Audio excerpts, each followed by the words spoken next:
Welcome children. Today we are doing Civics chapter, the Union Government of India. In the last class we have done the organs of the central government, executive, legislature and judiciary. Today we will learn about the President of India, the election of the President, functions of the President and the Vice President of India. The President of India is the head of the state and first citizen of India, as well as the supreme commander of the Indian Armed Forces. The President of India lives in Rashtrapati Bhavan, New Delhi. Once elected, the President can remain in the office for 5 years. He or she can also be elected for a second term. The office of the President holds a lot of respect and dignity and require a high degrees of ideal and character on the part of the President.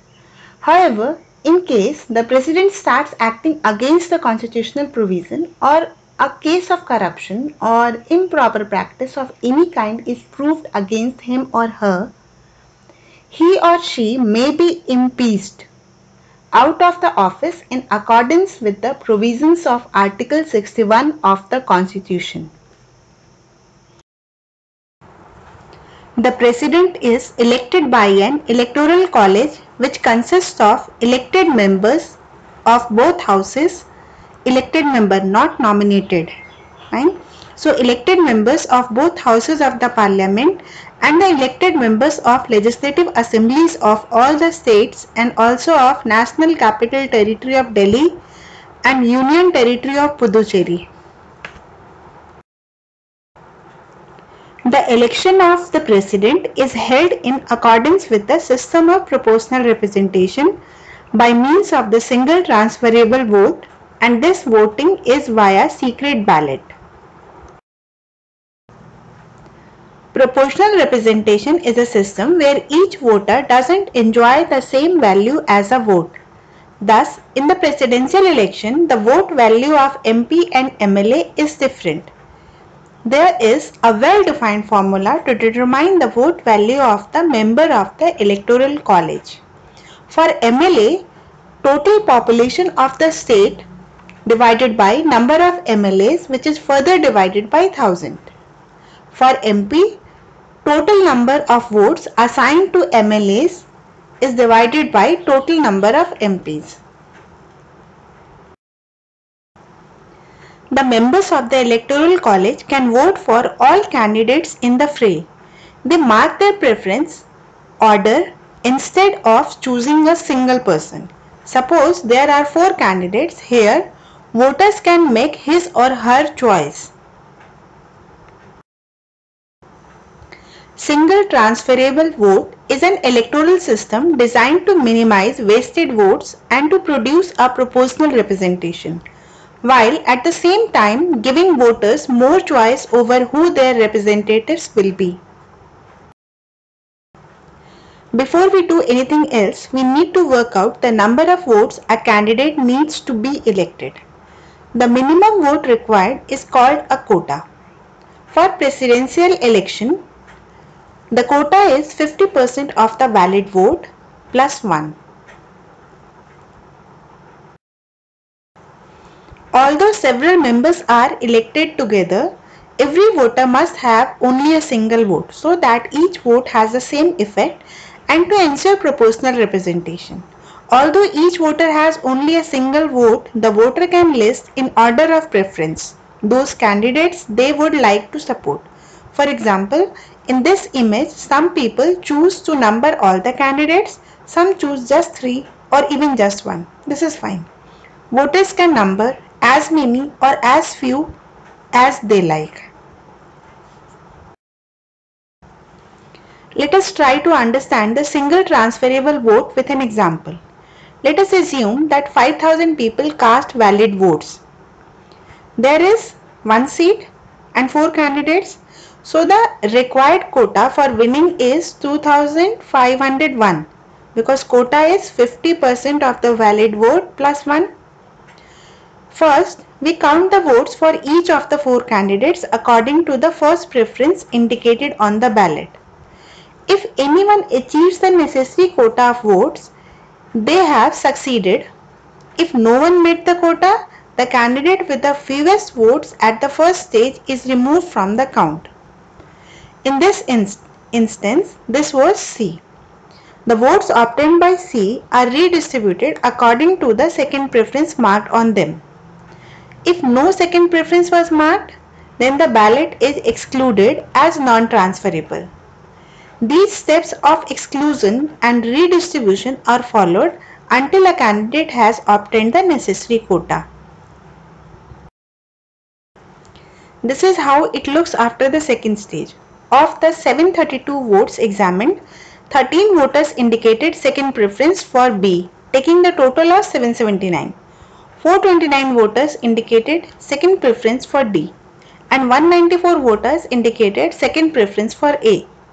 96 voters only indicated a first preference for C and made no other mark on the ballot paper, so their papers become non-transferable at this stage.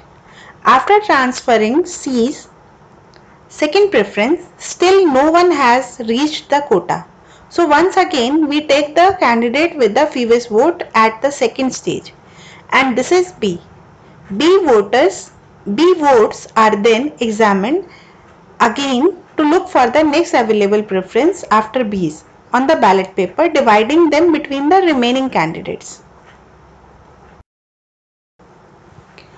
If the next available preference is for a candidate that has already been excluded, that is in this example C, then we look for the next preference after that on that ballot paper. Of the 779 votes examined, 431 voters indicated third preference for A, taking the total of 2583. 278 voters indicated third preference for D, taking the total to 2251. And 70 voters had indicated no further preferences and made no other mark on the ballot paper. So their papers become non-transferable at this stage, making the overall total of 166.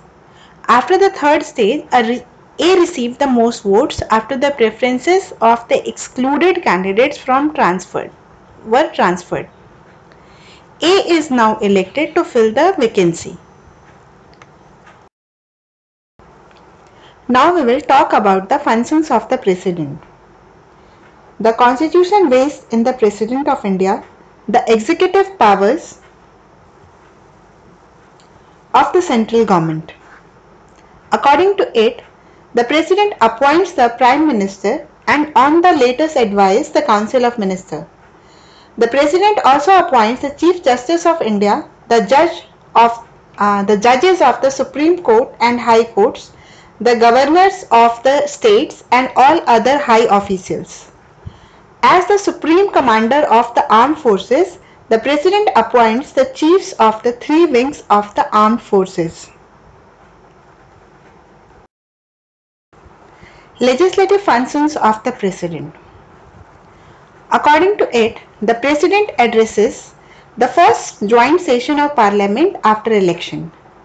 The President has the power to summon or prorogue the session of Parliament. He can dissolve Parliament on the advice of the Council of Ministers. No bill can become law until President gives his assent. If the 2 houses fail to agree on a bill, the President can call a joint session to resolve the deadlock. The President can issue or promulgate ordinance when Parliament is not in session. Judicial function. The President on a mercy petition can reduce the sentence of or grant pardon to any person sentenced by the civil or military courts. Emergency power. According to the Article 356 of the Constitution, the President can proclaim the state of emergency in any state on the suggestion of the Union Cabinet if he or she is convinced that there is a danger of foreign aggression, insurgency, civil war, breakdown of constitutional machinery, or a deadlock between the ruling and other political parties in the state.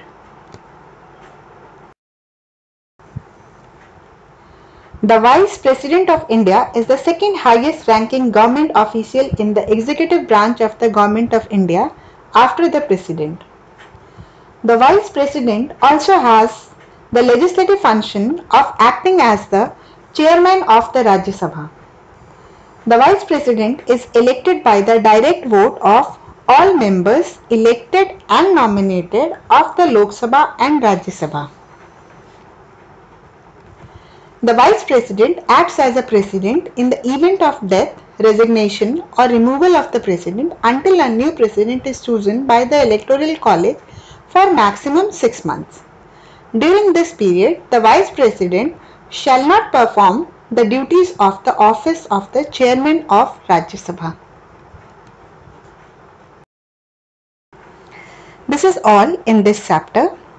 In the next video, we will do the Union Legislature, the Parliament. Thank you and have a nice day. Stay blessed. Listen to your parents.